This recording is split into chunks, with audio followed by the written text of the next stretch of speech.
नमस्कार दोस्तों, जीडीपीएल टीम आप सभी का वेलकम करती है। और आज के इस स्पेशल वीडियो में हम डिस्कस करने वाले हैं विशिष्ट बालक नामक टॉपिक को लेकर के। ये साइकोलॉजी का टॉपिक है और आरपीएससी सेकंड ग्रेड एग्जाम्स को लेकर के या उसको विशेष ध्यान में रखते हुए इस वीडियो को बनाया गया है। आई होप ये वीडियो आपके लिए मददगार साबित होगा। अगर ऐसा होता है तो इसे लाइक करना ना भूलें, अपने फ्रेंड्स के साथ में शेयर करना ना भूलें और साथ ही अपने बहुमूल्य फीडबैक देना ना भूलें। तो और ज्यादा से ज्यादा हमारी वीडियोज के अपडेट का अगर आप लाभ उठाना चाहते हैं तो हमारे यूट्यूब चैनल जीडीपीएल को सब्सक्राइब करना ना भूलें। तो आज के इस स्पेशल वीडियो में हम आगे बढ़ते हैं और बात करते हैं कि आखिर विशिष्ट बालक होते क्या हैं, इनमें किस तरह की एजुकेशन इनके लिए रिक्वायर्ड होती है, किस तरह का इनको वातावरण की जरूरत होती है, कैसे कैसे सुविधाएं हमें इनको देनी चाहिए। तो इसके बारे में हम डिस्कस करते हैं। देखिएगा, विशिष्ट बालकों के बारे में हम डिस्कस करें तो विशिष्ट बालकों से कि इससे अभिप्राय क्या होता था। तो विशिष्ट बालक कौन से होते हैं? तो ये वो बालक होते हैं जिनके व्यक्तित्व के विभिन्न आयामों से संबंधित किसी एक या अन्य व्यक्तित्व गुणों और विशेषताओं के संदर्भ में सामान्य या औसत बालकों से निश्चित रूप से काफी कुछ अलग और भिन्न होते हैं। डेफिनेट है, जहां कि हमने विशिष्ट वर्ड काम में ले लिया तो डिफरेंट होंगे। To be clear guys, word जो है वो इसी बात को इंडिकेट कर रहा है। तो क्या होने चाहिए, कहने का मतलब क्या होंगे? सामान्य या औसत बालकों से निश्चित रूप से काफी कुछ अलग और भिन्न होते हैं, जिसके कारण उनके पालन पोषण, संतुलित विकास तथा समायोजन हेतु विशेष प्रकार की देखभाल एवं शिक्षा दीक्षा की आवश्यकता होती है। और वो क्या कहलाते हैं? विशिष्ट बालक कहलाते हैं। तो हम लोग दूसरी भाषा में ऐसा भी कर सकते हैं, जैसे कोई टीचर होता है, क्लास में स्टूडेंट को पढ़ा रहा होता है। एट दैट मोमेंट डिफरेंट तरह के स्टूडेंट्स होते हैं क्लास में। कुछ जो स्टूडेंट्स होते हैं उनको कोई क्वेश्चन है वो बहुत इजी वे से समझ में आ जाता है। वो आपने क्वेश्चन बोला नहीं, तपाक से उन्होंने जवाब दिया नहीं, ठीक है, वो तुरंत हाथों हाथ जवाब में देते हैं। कुछ स्टूडेंट ऐसे होते हैं जिनको जो है देने में बड़ी कठिनाई होती है, दे ही नहीं पाते वो सवाल का जवाब। अर्थात कुछ को तो पूछते ही वो जवाब दे रहे हैं और कुछ ऐसे हो गए जो कहने का मतलब जवाब दे ही नहीं पाते।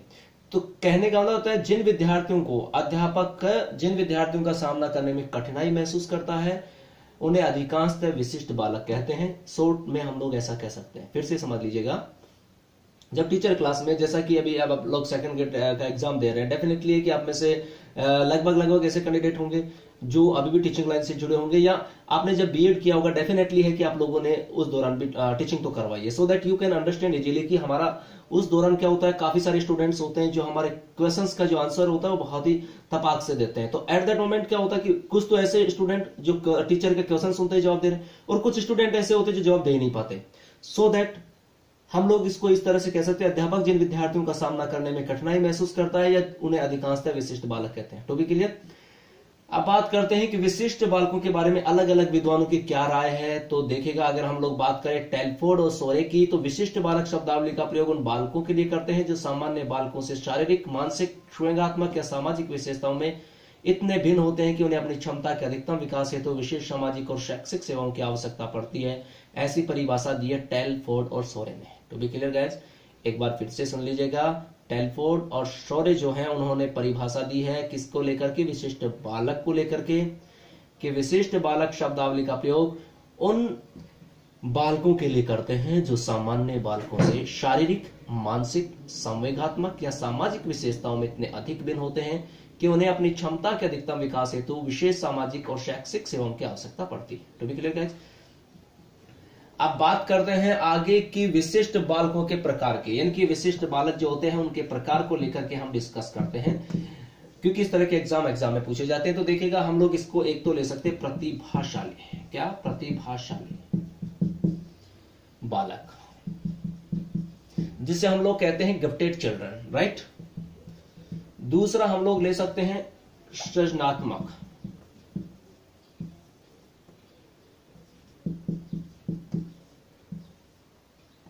फिर हम लोग ले सकते हैं बाल अपराधी बालक।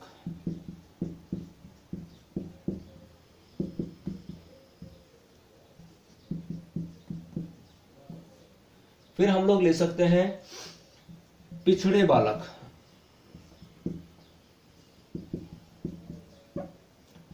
फिर हम लोग ले सकते हैं इसी कड़ी में विकलांग बालक।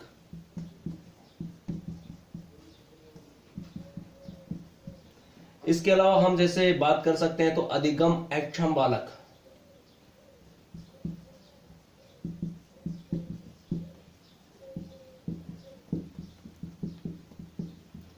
तो देखिएगा, हम यहाँ पर विशिष्ट बालक जो है उनके प्रकार पढ़ रहे हैं। पहली बात तो मैंने आपको पहले भी वीडियोज में इस बात के बारे में बताया है, सबसे इंपॉर्टेंट होता है हमारा टॉपिक का नेम।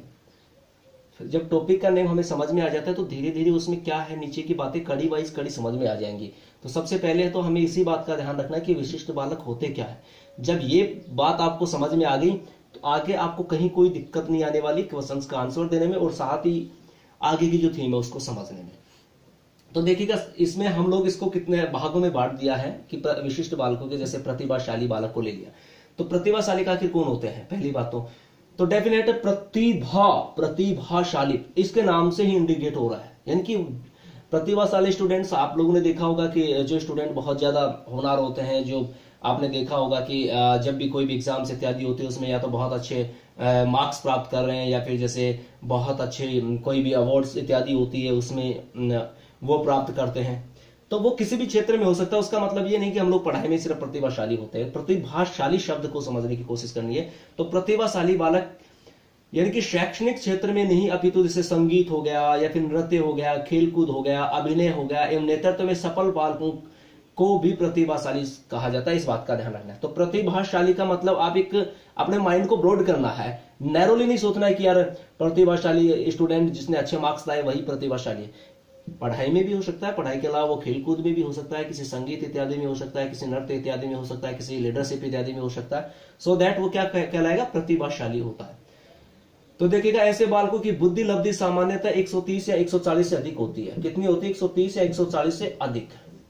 क्या? बुद्धि लब्धि। ये भी याद रखना, बुद्धि लब्धि वाली बातें हैं, एग्जाम में पूछी जाती है। तो फिर से सुन लीजिएगा, पहला प्रतिभाशाली बालकों के बारे में डिस्कस कर रहे हैं। तो प्रतिभाशाली बालकों से अभिप्राय उन बालकों से होता है जो अपने समय अथवा कक्षा में अन्य बालकों की तुलना में किसी भी उचित कर्म क्षेत्र से संबंधित योग्यता अथवा योग्यताओं के क्षेत्र में निरंतर अधिक प्रवीणता या श्रेष्ठता का प्रदर्शन करते हैं या किए हुए पाए जाते हैं। और ये हम लोग सिर्फ उनको शिक्षा के क्षेत्र में नहीं मान सकते, हो शिक्षा के क्षेत्र के साथ साथ हो सकता है वो कोई संगीत में हो, कोई नृत्य में, खेलकूद में भी। टू बी क्लियर गए?